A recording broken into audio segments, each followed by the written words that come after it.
Hi, I'm Nina. My son's an addict. Podcast 7, Friends and Family. One of the biggest things that stand out from the very beginning, actually, one of the first meetings I went to as a support group, which was at least an hour away from where I lived because I didn't want anybody knowing at that point what I was going through. And I realized that as we were going around the room, all I kept hearing was, my friends all left me. They turned their back on me. My family, they don't come over anymore. We don't get together with them. They isolated us. So through the years, it hasn't changed. I heard many, especially in when it came to mental illness, when that stage came into play, and just all the new support groups or AA meetings or the NA meetings or the Al Anon meetings, everyone had that same comment about friends and family not being there for them. And they turned their backs on them. And it's interesting because I had a totally different view of that. My friends and family didn't turn their backs on me. They actually, some had an understanding of what I was going through because they had relatives that had gone through it. But others that didn't, they were sympathetic to me more than the addict and made it out like the addict was doing something to me personally, like harming me, going after me, doing this to me, causing problems for me, making things harder for me, which was true. But that wasn't the intent of what the addict was doing and why they were doing it. The illness took over. And unfortunately, you can't blame your relatives or friends for not understanding. I mean, especially since we barely understand at the beginning when you're starting out in this whole process, especially when you're in the denial stage and they see things that you're not even admitting to see. And when they start pointing things out to you and you're butting heads against them and saying, no, you don't know what you're talking about. No, that can't be. Well, of course, there's going to be friction. And of course, you're not going to have friends because they're not going to be there when they see that you're not listening and you're not open-minded. And that's where the misconception of I don't have friends comes into play. It's not that your friends aren't there for you, but you know what? You need to get your own help. You need to go out there and get a therapist to talk to because everybody has their own problems. You got to think about what's going on in their houses. And you know what? Never take on anybody else's problems. So if I was you, I would go out and not focus on what of your friends are there or not there. You need to focus on how to get yourself help, who you could talk to. Because talking your friends' ears off is not going to help you. It's just, they're like soundboards.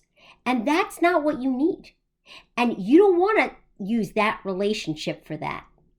You need that relationship for love and support and someone to be there for you. When you're crying or when you're trying to figure things out and you're just asking them questions, what their thoughts are.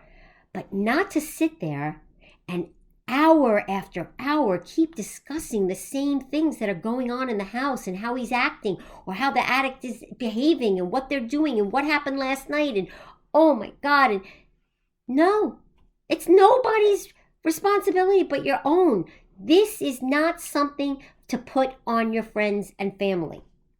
Again, you need to take the responsibility and realize that, wow, how could my friends and family possibly understand this if I'm not even 100% sure if I understand it? And that's where I stand on friends and family. The other thing is that in my experience, I have had wonderful, wonderful friendships. And every single one of my friends really have been there for me. And yeah, I'm probably lucky. And statistically, you're right, 50% are probably run the other way because they're scared it will happen to them. They don't want to look at this in their face. They don't want to see what you're going through because it's scary. And their kids are doing things too, but maybe not to the extent of yours. So when the understanding comes into play, you have to be more open to realizing that don't take it so personally. They don't mean harm. They just don't know how to act themselves. I have plenty of stories to tell you about my friends, and they have been, like I said, amazing. But there were some times they didn't even know what to do. Should they include me in a dinner when they're going out with their sons that are in the same grade as my addict, and they don't invite me because they don't want me to feel bad that I'm not sitting there with my son, and here I am sitting with their sons? Or did it make me feel worse to see them on Facebook all together in a crowd? Did it make me feel bad when I would get together with them as girls' nights out and they would discuss graduation or what they're doing this summer, or what the kid is doing and where they're going and grad school or the friends they've made in school, college, and the trips they're going on and the internships they're getting? I was going through all these timelines of milestones without my son. And it was hard. It was hard, but that wasn't my friend's fault. Let's face it. When you have kids and you make friends in their grades, you often talk about your kids and them. It just so happens my friends, even after the fact that our kids went off on their own, we still were good friends and we're still there for each other. So I really do believe that you need to take things in perspective. Like at first I was really hurt. I was. Many times I would leave hurt. That's not their fault. That was what was going on with me. How I couldn't handle it. How I was jealous that I had to deal with what I had to deal with, and they were dealing with such beautiful, pleasant things. That's just coping. And realizing that through our lives, listen, everybody gets it somehow. And you gotta realize that they don't owe it to you to act a certain way. I'm sure they're respectful. They just don't know how to act. And frankly, I didn't know in these situations either what was right or not. Should I have not gone? Should I go? It's just, that's the way it is. So part of the things that you have to think about when it comes to friends and family is maybe sitting down with them and having a conversation and saying, I want you to know what's going on in the house. I want you to know what's going on with me. I want you to understand why I've done some withdrawals, why I've kind of stepped back. And I notice it, and I just want you to know that I really want to be your friend, but this is what's going on in my house, and I'm trying to cope with it. I'm trying to figure it out, and it's, I'm trying to bond with people that are in the same situation as me, and that's probably why I'm not giving you as much time, or I haven't been honest with you about what's going on in my home because I'm sad or ashamed. Those are things that you have to consider of how your friends are thinking. That, they don't know that you're ashamed. They don't know what's going on in your house. And then all of a sudden you're assuming because the way they're acting, because you've blown them off a million times when they've asked you to do something, and they're thinking you don't want to be their friend. There are a million things that can occur, million ways of looking at things, because that's life in any situation. And as far as family, some will understand, some won't. Family is family. And it takes a while, again, to really understand the concept of addiction and illnesses and mental illnesses, and that nobody did this to the addict. You can't do it to somebody. They do it to themselves. And when someone gets to that point, they can then share that with their family and their friends and be in situations that don't affect them the way that used to affect them at the beginning of when they were going through this process. It's complicated, and it's not the same for every person. And I know that. And I really look at myself as I was very, very lucky But I also didn't talk my head off to my friends. I didn't talk about this 24/7. I didn't really withdraw from anyone. If anything, I was completely honest from the beginning, asking for help, anything. How do I go about doing this? What do you think I should do? Like, how am I going to process this? And if anything, there were people that stepped up that could assist, and other people that had no clue but were there for me, to love me, to just invite me over, to think of me. So, and not judge. I never felt like someone was looking at me as if like, oh, look at her, her kid's an addict. Really? Never did I feel that way. I was not insecure about it. And I give credit to my friends and family for that, but mainly my friends who I was around with when I was raising the kids when they were younger, and they never made me feel like an outcast. You're not an outcast. You're just in the process of processing what is going on with your life. This trauma that just occurred in your whole family. How do you expect your friends to be there? Now, one of the things that I did is I definitely bonded with some people in an Al-Anon group that was pretty close to home. When I walked in, I never thought any of these people had problems like me, and it ends up I was wrong. And they would invite me out for a meal with them after the group, and little by little, it was nice because if something was going on, one of us would call each other, they'd check in with each other. I never really continued on with those bonds and the friendship, but I know to this day that if I called one of them on the phone, they would answer the phone immediately and say, oh my God, how are you? Not even as if I just spoke to them yesterday. Those are friendships. Those are people that you want to be friends with. You need to look for those people. You need to scout them out. You need to see who comes over to you in a group meeting and says, oh, after the group meeting is when people come over to you individually and say, listen, I heard your story and I had a similar situation and here's where I'm at. And I know how you're feeling and don't feel alone. I mean, they really are it's so important to be in these groups. And it doesn't matter what kind of support group. And it doesn't matter if it's an AA meeting. I mean, even if you're not an alcoholic, it gives you the tools to understand how to act, how to absorb this. And even Gamblers Anonymous and anything that you can think of, any support group is going to help you. And then, in fact, it helps your relationships because you're not putting this on other people to make you feel better. You have to do this on your own. And don't get angry at your friends and family because you feel like they weren't there enough for you. Oh, they weren't calling me enough, or oh, this one doesn't stop by and that one didn't include me. My God, you got to stop that. That cannot even be in your vocabulary. Like, you need to change your mindset immediately and realize that nobody is judging you, really. Nobody is looking at you that way. You are looking at yourself that way, which is so common. And trust me, I've been there. No problem. I agree with you.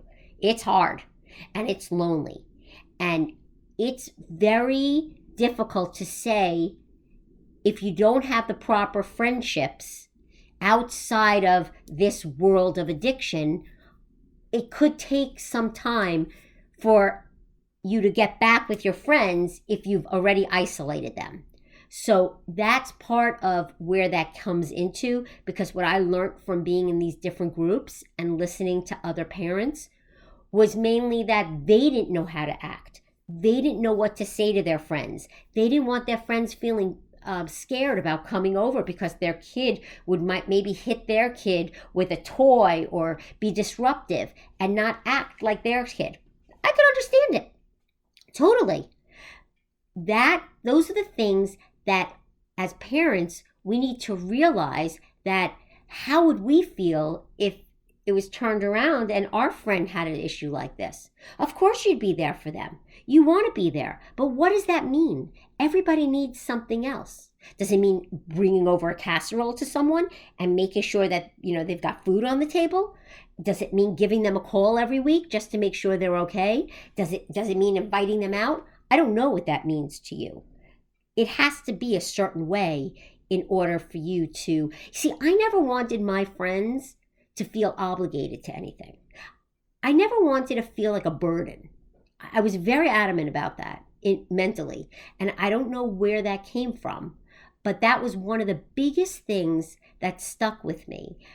Why would I want to be a burden to my friends? Like, if they're my friends, I don't want my relationship to be built around or about this addiction. I just don't. I try to keep it out of the conversations as much as possible. Everyone had asked at times and what stage he was in and where he's at. And it was lovely, that fact that they cared and they were there for me. But I didn't really need it to go that much further unless I brought it up. And there were times I needed to just vent or bring it up. And certain friends I felt like I could do that with. And then they would be like, but wait a minute, don't you remember when? And I'd be like, oh, you know what? You're right. And what I would do? I would go back to going to one of my groups and go back to going to therapy and realize that, okay, here we go again. I'm back in denial, or I'm not handling the situation properly, or whatever it is or isn't, I needed help again. That's kind of where friends and family come into play. I mean, no one's coming to save you. No one. That's just life. You got to save yourself, put your life jacket on, and figure it out. And if you're going to sit there and let someone else, like the addict, if you're going to wait till the addict goes to sign himself up for a rehab, you will be waiting a long time, very long time. I mean, those chances of them walking into a rehab on their own, I don't even know what the statistics are, but it's like slim to none. So back then, years ago, I would have thought differently. I would have been like, oh, please, I could get him in there, no problem. Once they're over the age of 18, it's a whole other ballgame. And you never know when that window of opportunity is going to come. And that window of opportunity is so small. So basically, you need to just navigate this on your own. And as you're even going through the beginning stages, and the other thing is that, remember, your friends see things that you don't want to see. Like, let's face it, like you see someone's kid who they're acting like, oh, no, he doesn't go to Burger King. He's not stopping off there every day. Meanwhile, I see the kid on my way home from the office every day parked in Burger King. Now, I could tell my friend, hey, I saw your kid at Burger King. He's been eating cheeseburgers every single day. And you're thinking he's not. Now, that becomes a little frustrating, don't you think? To have to repeat yourself over and over again, and someone being completely in denial and saying, oh, no, not my kid. Okay, well then, that's exactly it. Everybody needs to learn at their own pace and be willing to listen. And it's hard. So it's not even a timeline thing, which is so annoying. Nothing's a timeline.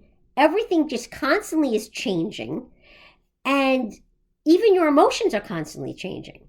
So the only one that you have to rely on is yourself and your partner. Whoever that partner is in your life, that is who you could depend on.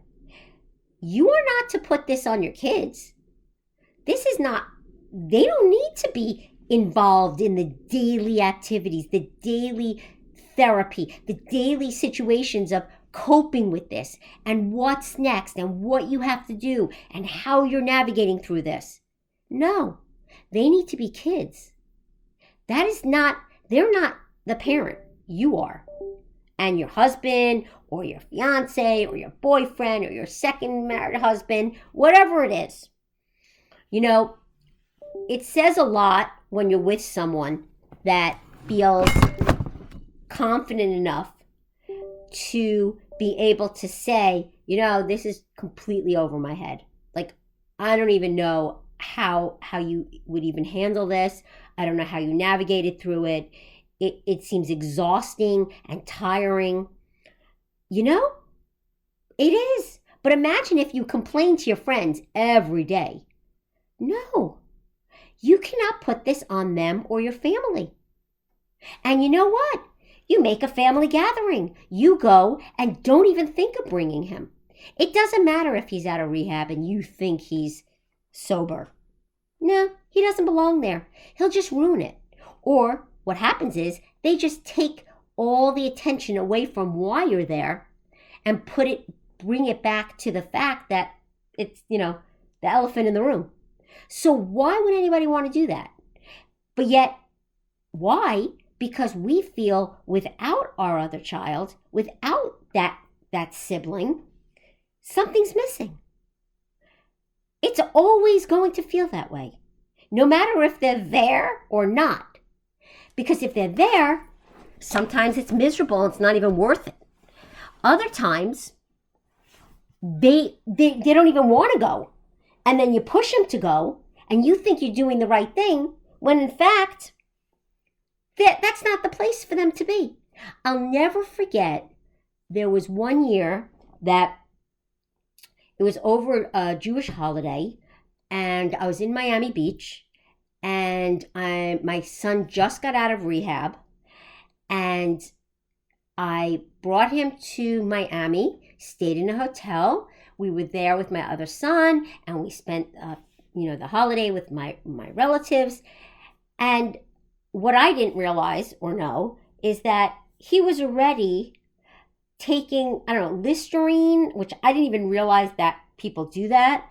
And that's the start of like going back and drinking again, starting to smoke pot again, that quickly. I mean, it was after his being in halfway house, and then he came back, and that was it. It didn't take him long. But he shouldn't have been there. He didn't need to be there. What did he do? He left the table anyway. What good was that? Oh, just to know that he was with me? Meanwhile, the hotel we're in is having a fire alarm. He decides to order room service and refuses to come out, even though the police are screaming, everyone out of the building. Yeah, no, my kid's still there waiting for his room service to come. Yeah. It's mind-boggling. Was that a selfish act? Just besides ordering up the room service and deciding to stay inside and not even say a word to anybody? But the fact that he wasn't thinking of anybody else, he was thinking of himself. That is why you need to understand that. Now, my relatives, when he walked out during the services, what did it do? It was like it just affected everyone. Why did I need to do that to everyone? I didn't. But I learned after that time that I will never do that again. And I should have gone with my instincts, which I didn't.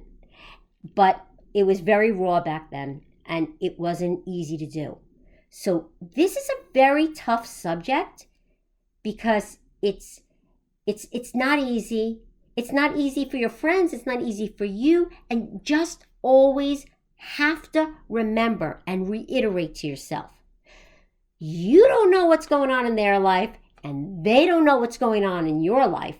And when it comes together and you act, you're misunderstanding each other, and you're not even acting nice to each other, you're just letting off steam of things that are affecting you.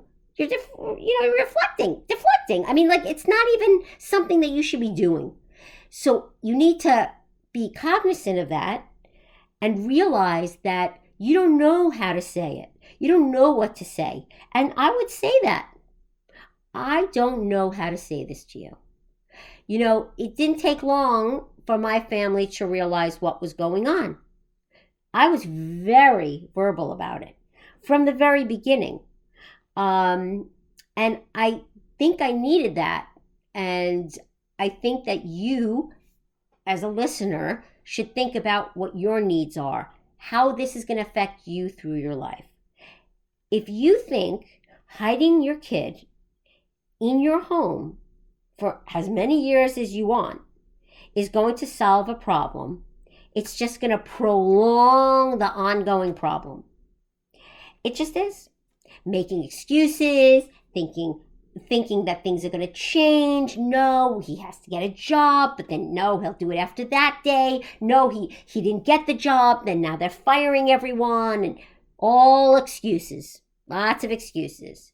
And they're sleeping till 3 p.m, and you don't know how to get them out of the house, which is another podcast that you should be listening to. But basically, the point is that you're going through a lot of changes emotionally. And you need to understand that, it's like an imbalance. Like, wait till you balance yourself. Balance your emotions. Be able to express what's going on to everyone in a calm manner and tell them what you need, what you need from them. Some people you have to do that with. Others, no.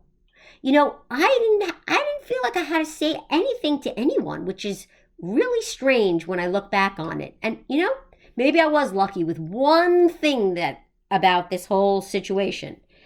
But I never felt judged. Now, I felt judged from strangers. I felt judged from people that didn't understand it, never had to deal with trauma in their home. See, people that have dealt with traumas, no matter what they are more understanding that things happen, right? But if you've never had anything in your life and, everything's wonderful, and you go to camp and you go to school and you get into great college and you do your schoolwork and you have a boyfriend or a girlfriend and everything's wonderful, until one day it's not. But until that day, you can't possibly understand anything about any topic of real life until you get to that place. One thing, it saddens me, but, my other son, I always say to him, like, I really wish you didn't have so many obstacles when you were younger, emotionally, because you really went through a lot. And the one thing that it stands out is that, wow, it's going to be really good for you moving on in life, because guess what? Things are going to come up. There are going to be so many things that come up in a marriage, financially, emotionally, who knows? But you'll be able to handle it, because this is not a surprise to you. Anything, anything. So those are things to think about. Those are things to take in. And the next time you feel like a friend or family member has turned their back on you, you need to think about how you've acted. You need to think what you could do to rectify the situation sooner than later, because family is family. And you know what? It's blood. You don't get to choose them. We all know that. But at the end of the day, they are your family. And as far as your friends do come and go. But if you've made the right friends when you were younger, or at any time at the beginning of this stage or whatever it was, you'll see who your real friends are, who's really there for you, who really understands, and who wants to be there. Who really wants to be there. And those are the people that you should surround yourself with. And not necessarily with the addict. It's just about your own life now. Moving forward with your own life and figuring that out. And it is hard to be with other people. You don't even want to talk about it. You don't feel like you have much to talk about. What do you have to talk about? Oh, you just got your kid into rehab. They're in rehab, and you're a mess. I mean, really, what do you talk about? So basically, it is hard, but you've got to keep on doing things that you love to do, so it does distract you, and keep focusing on the fact that no one's out to get you. You need to realize that. You need to express yourself and what your needs are.